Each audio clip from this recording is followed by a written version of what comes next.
Welcome to the Witness Podcast. I'm your host, Kevin Trader, and this is episode 18. And I am excited to keep this thing moving. Before we get started, I've got some announcements that I'm really excited to make. As you know, we now have a new website up. That's www.thewitnesspodcast.org. You can jump on that website and you can find out more about who we are as the Witness Podcast. You can look up all of our episodes are available on there. There's a place where you can make donations if you feel so inclined. There's also a place where you can contact us.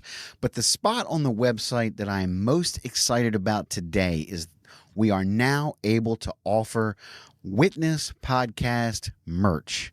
We've been working on this for a while. I've been telling you that we were going to try to get some out this year, and we finally were able to get some out. So there's some up on the website. You can go on there. We've got 2 t-shirt designs. We've got a travel mug. We've got a trucker hat. We've got a camp mug and a phone case, and we're working on getting some more out there for you to choose from. So you can now represent your favorite podcast, and while you're representing your favorite podcast, you will be supporting our mission of getting this message out to as many people as possible. So please go on the website, www.thewitnesspodcast.org. Check out our merch. Hopefully you'll find something you like and you can buy that. And if you don't find anything you like, you can still leave us a donation and still support our mission. So I hope that you'll consider doing that. Once again, that is www.thewitnesspodcast.org. And I will leave a link to that in the show notes today. So that's the main announcement I have for you. Check it out. So it's just me here in the studio today, and in episode 15, I did a solo act, and I felt like God had some things for me to share, and I feel like He has some things for me to share again today, so you'll be treated to a little bit of a shorter episode than normal. I was digging through, I mentioned in episode 15 that I really enjoy writing, and I've written some short stories and some devotionals over the years, and I was digging through some of my archives the other day, and I uncovered a story that I think you will enjoy. And this story is set at a time when, well, the reason this story stuck out to me is because here in Maryland right now, it has been incredibly hot. We've had 100-degree days. We've had some days that were up to 106, 110. The heat index at least was up to 110. And we've had some really hot weather. And this story happens to take place at a time when the person in this story was dealing with some really hot weather. And so it just seemed to go along with the time we were in. So I thought I'd share this story with you. The story is based on the book of John, chapter 4. And in the book of John, chapter 4, we find at the end of chapter 3, we find that Jesus has been hanging out with John the Baptist, and he is in Judea, and he needs to go to Galilee. Well, in between Judea and Galilee, the most direct route, the shortest route to get from Judea to Galilee is through the region of Samaria. And the reason this presents a problem is because the Jews, and Jesus was born a Jew, the Jews had severe hatred for the Samaritans, and likewise the Samaritans had severe hatred for the Jews. So traditionally, if a Jew was traveling from Judea to Galilee, he would take the long way around and bypass the entire region of Samaria. But Jesus says something curious at the end of John chapter 3. He says, I must needs go to Samaria, in the King James Version. And this was so unheard of I, I guess I wanna like say like it would be if you've got any knowledge of politics, it would kind of be on the same level as Bernie Sanders showing up at a MAGA rally, not to rabble rouse, but because he actually has something that he feels like it's important to share with the people at the MAGA rally. Or vice versa, it would be like Donald Trump showing up to the Democrat National Convention because he has something that he wants to share with the audience there. That's how crazy and unheard of it would have been for Jesus to go through Samaria and to say, I must go to Samaria. That's how crazy this was. I want you to understand how unheard of it would be for a person, a Jew, to show up in Samaria.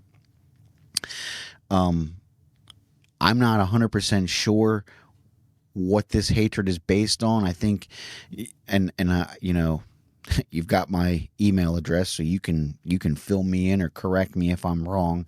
It has something to do with the animosity between Joseph and his brothers way back in, I believe it's in Exodus, either Exodus or Genesis. I should be a little bit better with my Bible knowledge. But anyway, the animosity between Joseph and his brothers carried on down the centuries. And at some point after the reign of King David, there was actually a split in the kingdom of Israel. And so a lot of this animosity has been building over centuries, and now it's developed into full-fledged hatred between the Jews and the Samaritans. Another thing was, so the Samaritans and the Jews were both descendants of Jacob. Both technically they were all Israelites, but the Jews that had settled in the region of Samaria had also intermarried with some of the neighboring countries. So purebred Jews looked at the Samaritans as half-breeds, and they looked at them as less than, to the point that Samaritans were not allowed, even though the Samaritans observed many of the same customs and even a lot of the same religious practices as the Jews, they were not allowed to come to Jerusalem for the feasts and the different religious festivals. And so the Samaritans had to develop their own way of worshiping, and this was also like looked down upon, and the Jews, you know, kind of looked at them like, you're not really doing this. You're not doing this right. So there was a lot of animosity, a lot of hatred. The Samaritans hated the Jews because of the way the Jews regarded them, and the Jews hated the Samaritans because they felt like they were less than. So that's kind of the setting of this story. That's where we're at here. And again, I'm not a scholar. Some of you may feel like there's some correction. And listen, if you email me and correct me, I'm open to that, and I will come back and say, do a little disclaimer in a future episode and let you know, set the record straight. But that's the way I understand it, and that's where we are as we delve into this story. So here we go. The name of this story is A Woman We All Know Well.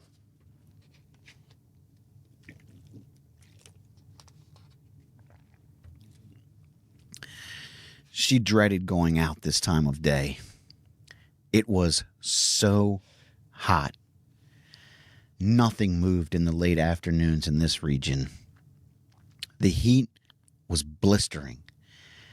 People took shelter in their homes, and creatures took shelter in whatever shade they could find. She wanted to wait, but she knew she would need water for the evening meal. Most of the women in town went to the well early in the morning when the temperatures were at their coolest, or even later in the evening, and they would gather enough water to last them until the next morning or the next time they were going to come and get water. But not her. She couldn't take their stares. She knew what people said about her. The loneliness she felt in going to the well when there was no one else around. was far more bearable than the loneliness she felt when she was in a crowd, but no one would speak to her. So she waited until the late afternoon, when any person or creature with an ounce of common sense would be hiding in shade. That's when she would make her trek to gather water. It was more difficult, and it didn't make a whole lot of sense, but that was the story of her life. Somehow, every choice she made had led her to a more difficult path. She wanted to make things right, to live a normal life, to be accepted by society. But there were so many twists and turns, and the road was so long and hard to get this far. Going back seemed out of the question. So here she was, heading out into this scorching heat to fetch enough water from the well to make her evening meal and hopefully to last until she made another trek tomorrow afternoon. As she walks, she takes the time to evaluate her life. How had it come to this? She was a little girl once, innocent, with dreams just like plenty of other little girls. She came from a big family, lots of brothers and sisters. In all the chaos, she frequently got lost in the shuffle. As she got older, she began to crave attention. Her need for love and acceptance grew into a bottomless pit. She went through relationship after relationship, trying to fill this deep void, trying to feel accepted, trying to find someone who would love her for who she was and not for what she would give. It all had brought her to here and now.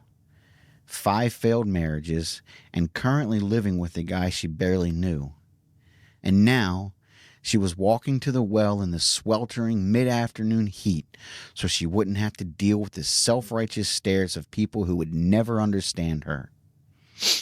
As she came near to the well, she could see it up ahead through the wavy lines of heat.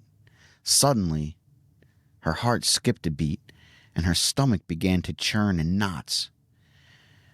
Who was that standing there at the well? She went through a lot of trouble to come out here when no one else was around. Who on earth could that be? She began to panic inside. Her mind was frantic. What should she do? Turn around? She couldn't. She needed this water. She felt completely panic-stricken. Waves of anxiety washed over her and caused her whole body to tremble. She was still drawing closer when she realized the stranger had seen her. Now she knew she couldn't turn back. The closer she came, she noticed something peculiar about this man. He was a Jew. What was a Jew doing in this part of the country at this time of day? Her curiosity caused her anxiety to slightly subside. Jews would typically take the long way around so that they would not have to enter into Samaria, and Samaritans likewise. Jews and Samaritans hated each other. The hatred went all the way back to the jealousy and hatred that Jacob's 12 sons felt towards Joseph. The Samaritans were the descendants of Joseph's sons' tribes, and the land they had been given was very fertile and beautiful. Although the children of Israel had managed to unite and live well together for centuries, there had finally come division after the death of King David. That division had turned into bitter hatred over hundreds of years until now. They waged silent war on each other, both sides sure they were right. So she was quite perplexed at the sight of a Jewish man milling around her ancestors' well in the middle of a blazingly hot day. As she approached him, he spoke. "Give me to drink." Her anxiety had become a thing of the past, and now she felt beside herself. Who is this man? He talks to me as if he knows me. The knots returned to her stomach. Does he know me? Is it possible? She summoned the courage to look him in the face. Now, she would remember. As she made eye contact with this man, the anxiety and questions that were churning through her melted away. Her eyes suddenly filled with tears, and a lump formed in her throat. She could not explain what was happening, but something in those eyes touched her deep in her soul. In a second, she felt the peace and compassion she had yearned for her entire life. She choked back the tears and decided she wasn't going to make it that easy for this man. She said, "How is it that you, being a Jew, asks a drink of me, a woman of Samaria? The Jews have no dealings with the Samaritans." The man stared deep into her eyes, as if somehow he could see in her eyes the years of emptiness and loss, as if he could see the countless nights she had cried herself to sleep. She felt as if he knew. She stood before him and felt like the little girl who was lost in the shuffle again, crying for someone to notice her. But he did notice her. He gave her a half smile and replied, "If you knew the gift of God, and who it is that says to you, 'Give me to drink,' you would ask of him, and he would have given you living water." She was slightly puzzled by his reply. What did he mean by living water? She responded, "Sir, you have nothing to draw with, and the well is deep. From where will you get this living water? Do you think you are better than our father Jacob, who gave us this well? How can you offer better water than he and his sons and his animals enjoyed?" The man was really smiling now, and something about that smile was contagious. Her spirit began to feel lifted somehow. He said, "Whoever drinks of this water will thirst again, but whoever drinks of the water that I shall give them will never thirst. But the water that I will give shall be in them a well of water springing up into everlasting life." It was suddenly becoming clear to her. She was starting to realize who she was talking to. Jews and Samaritans didn't talk, but rumors had made their way into town. Something deep within her began to cry out. She thought about the failed marriages, the years of pain and heartache that brought her here to this moment, and somehow she knew this man had the answer to everything she had been looking for. And she knew she had to have it. She cried out to him in desperation, "Sir, give me this water that I thirst not, neither come to draw." Jesus said to her, "Go, call your husband and come here." Well, she had come too far, and this day had been too full of emotion. Besides, she had a feeling he already knew, so she wasn't going to lie about it now. "I have no husband." Jesus said, "You have well said, 'I have no husband.' You have had 5 husbands, and the man you're with now is not your husband." Now she was sure she knew who she was talking to. All the fear, all the anxiety, all the loneliness, it was all giving away. Excitement was beginning to ripple through her as she continued to realize what was happening. "Sir, I perceive that you are a prophet." She still felt as if she should prod him a bit more. "Our fathers worshipped in this mountain, and you say that in Jerusalem is the place where men ought to worship." Jesus said to her in a voice that spoke to her innermost being, as if he had known her all her life, "Woman, believe me, the hour comes when you will neither in this mountain nor in Jerusalem worship the Father. You worship you know not what. We know what we worship, for salvation is of the Jews."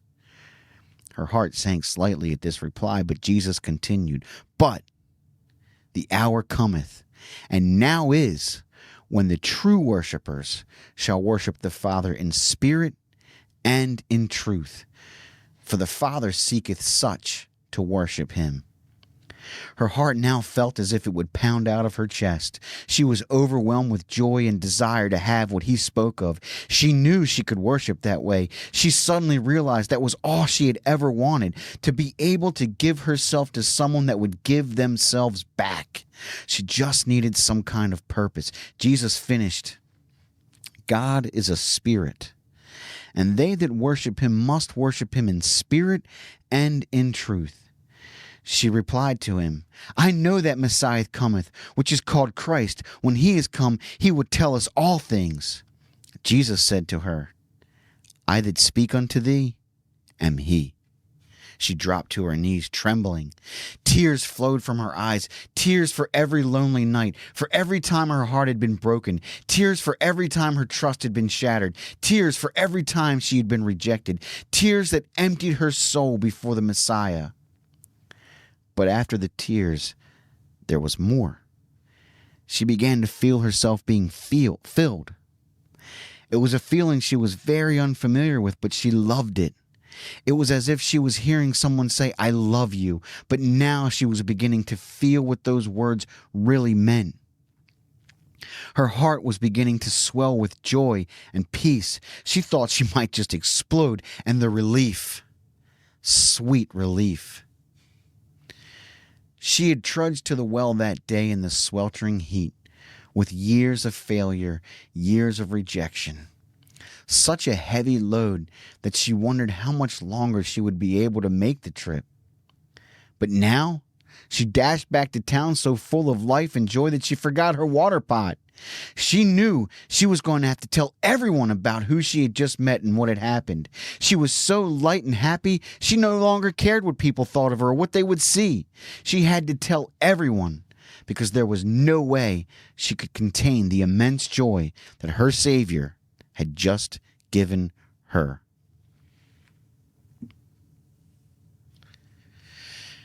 I hope you enjoyed that little story. I guess you would call it a short story. And it kind of leaves me with a couple of questions that I'd like to pose to you this afternoon. Why did Jesus choose the woman at the well as the one he needed to talk to that day? When you read, the verses leading up to when he meets her at the well, you can tell that Jesus was making that trek through Samaria intentionally to meet this particular lady, because he knew when she was going to be showing up. And he happened to be there right at the exact time that he knew she would be there. And why did he choose her? I think the average person, if they were trying to get the message out to a town or whatever, if they had something to tell the town, they might go to the mayor or one of the more respected people in town. But Jesus chooses a woman that he knows everyone already thinks poorly of, and that's the person he decides he wants to meet with to get his message out. It's interesting how Jesus often chooses to start from the bottom and work his way up. Even like that's how he was born. I mean, he was born in a manger, and he was placed in a manger. He was born in a stable as a fatherless.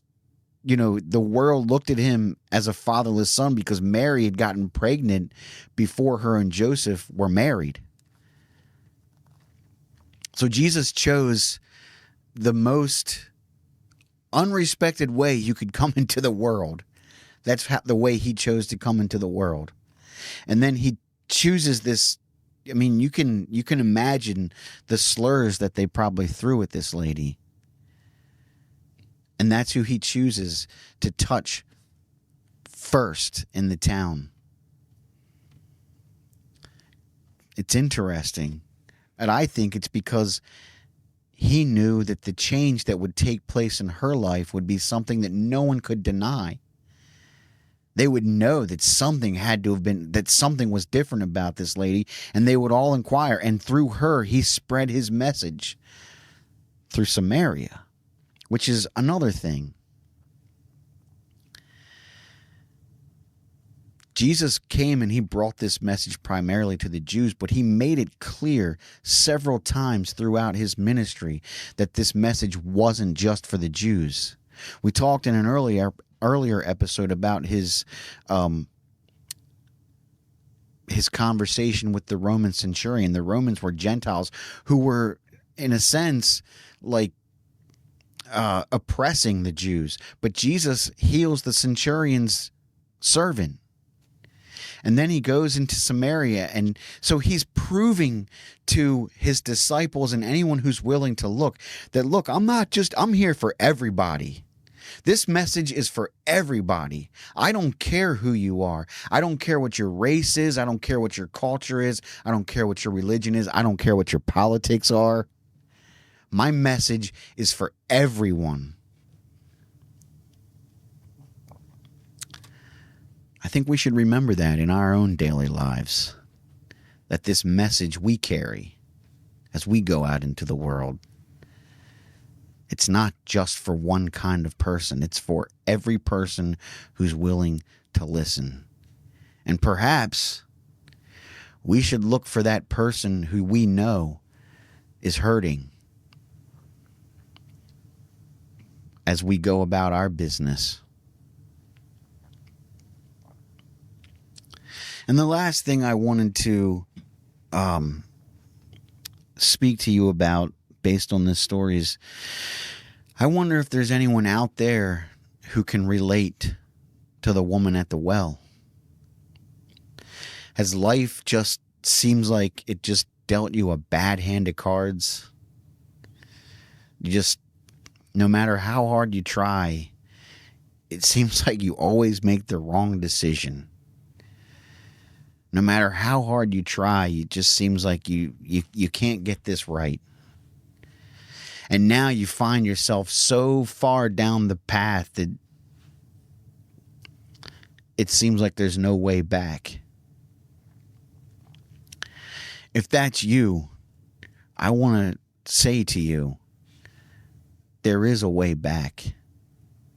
Or maybe, to put it better, there's a way forward. Just turn to Jesus.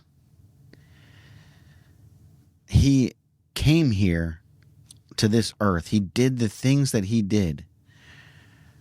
If I could say this, he did that for people like you, for people like me, for people who think we just can't get it together, for people who realize we have no other hope. Let Jesus be your hope. He wants to be a well of living water in your soul. I believe, and I've heard, I guess it's kind of a cliche, we are all born with a God-shaped void in our hearts. And if people don't find God, they wind up trying to fill that void with other things. This lady was trying to fill that void with what she thought was love, relationships. She'd been married 5 times. And who knows how many other relationships she had in the meantime. She was trying to fill the void. She was thirsting for something, and she couldn't figure out what it was. And then other people, as you've heard in various testimonies on this podcast, they're trying to fill the void with drugs. They're trying to fill the void with alcohol. They're trying to fill the void with good times, with friends, with jobs. But if you could just, and you know, when we do that, we make a mess of things. And Jesus is standing there at the well, waiting for you, willing to give you something that once you have it, you'll never thirst again. You'll never need anything else to fill that void with again. So I urge you, my friend, I urge you to turn yourself to Jesus. If you can relate to that lady, he's waiting for you. If you don't know how to do that, start by talking to him. You're welcome, as I said, you're welcome to reach out to me here at thewitnesspod@gmail.com. If I can be of any assistance at all, I am willing to do that. Perhaps you know someone in your life that could give you some help. But I urge you, start off just by talking to him. And you can talk to him just the way you would talk to anybody.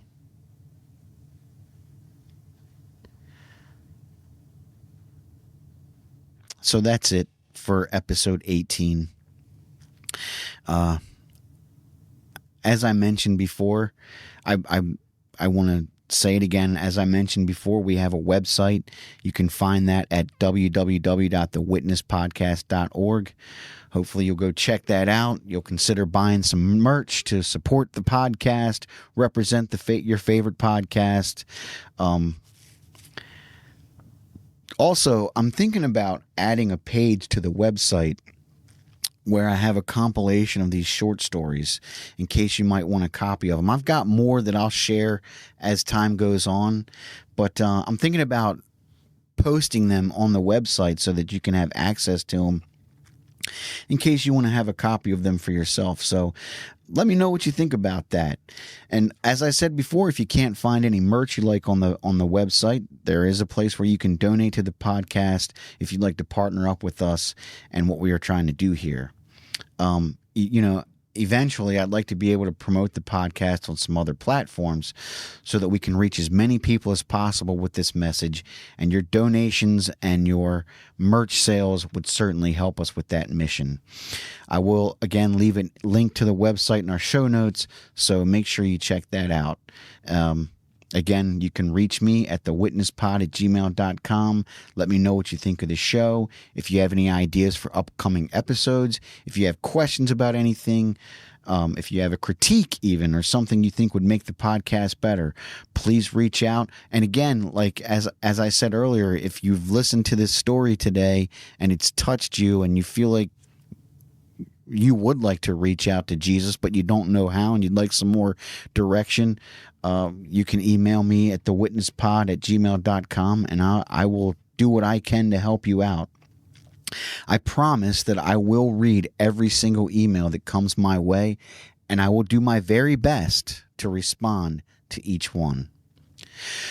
Well, I think that covers everything for now.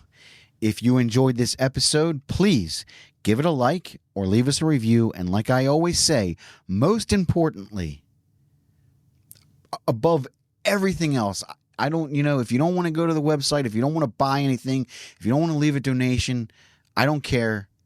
I'm putting that stuff out there. But the one thing I ask before, more important than anything else, share this podcast, share this episode with someone that you know could use some encouragement from it. If you want to be notified every time a new episode drops, make sure you subscribe on iTunes, Spotify, YouTube, or wherever you listen to your podcast. You can also follow us on Instagram, where I post additional pictures, reels, and other content. And I will leave a link to our Instagram page also on the show notes. So that's it for this week. Until next time, we are adjourned.